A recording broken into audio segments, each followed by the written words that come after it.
उपस्थित जनसमुदायासमोर चर्चा करण्यासाठी उभे राहिलेले आहेत। सरकारचा GR मनोज जरांगे हे वाचून दाखवणार आहेत।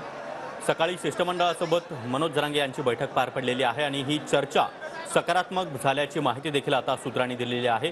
आणि या सगळ्या पार्श्वभूमीवर आता मनोज जरांगे हे असंख्य मराठा समाज बांधवांसमोर बोलण्यासाठी पुन्हा एकदा उभे राहिले।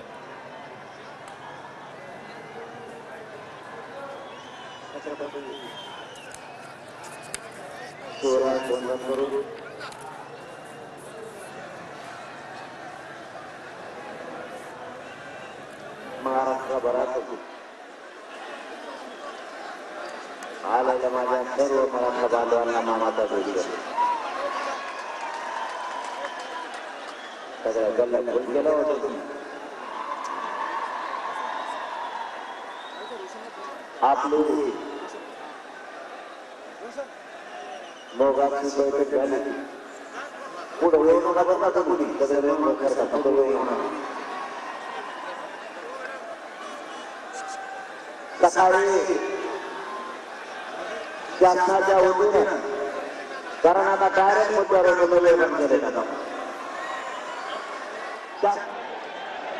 शासनाच्या वतीनं कारण आता डायरेक्ट मुद्द्यावर लय वेळ बसलेलो आपण।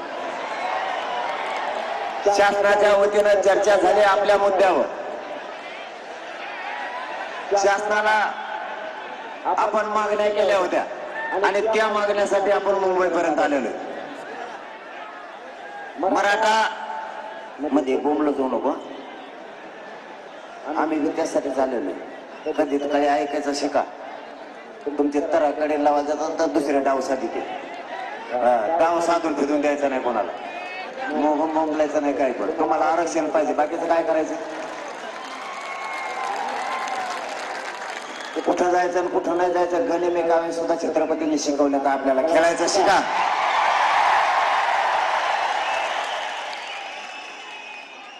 एक येड लावून नाही घ्यायचं एका शब्दाचा कवा। जातीच्या पदरात विजय टाकायचा त्यासाठी झालो आपण। नुसतं पळायला नाही आलो तर जातीच्या पदरात गुलाल टाकायचा वाटलो झालं इथं पोरांचं। सरकारची चर्चा झाली आणि त्यांचे मंत्री महोदय मात्र कोणी आलेले नव्हते। सचिव सामान्य प्रशासनाचे सचिव सुमंत भांगे साहेब हे सगळा चर्चेचा सारासार निर्णय घेऊन आपल्यापर्यंत आले होते। त्यांनी एकूण झालेल्या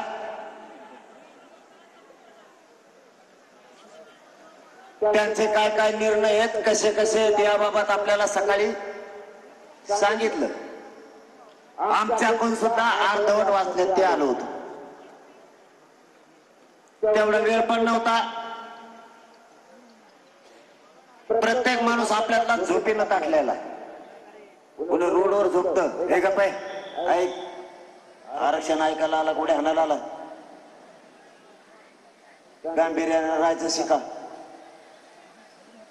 अख्खा देश आपल्याकडे बघतोय मराठे किती ताकदीने आले, त्यामुळे गांभीर्याने राहा।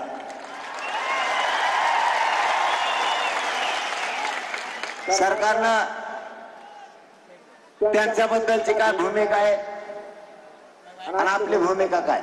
आपली भूमिका ही आहे ती तुमच्या समोर अगोदर सांगतो, की तुम्हाला सगळ्याला माहिती आहे म्हणून तुम्ही मुंबईला आलेले। आपलं म्हणणं होतं जर 54 लाख नोंदी मराठ्यांच्या जर खरंच सापडल्यात, मराठा ओबीसी आरक्षणात असलेल्या, तर ते प्रमाणपत्र तुम्ही वाटप करा। ज्या 54 लाख नोंदी सापडल्या नोंद नेमकी कोणाची आहे हे माहिती जर करायचं असलं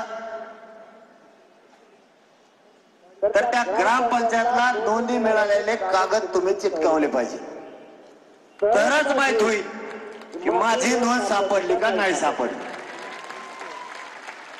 तरच तो अर्ज करू शकेल प्रमाणपत्र घेण्यासाठी।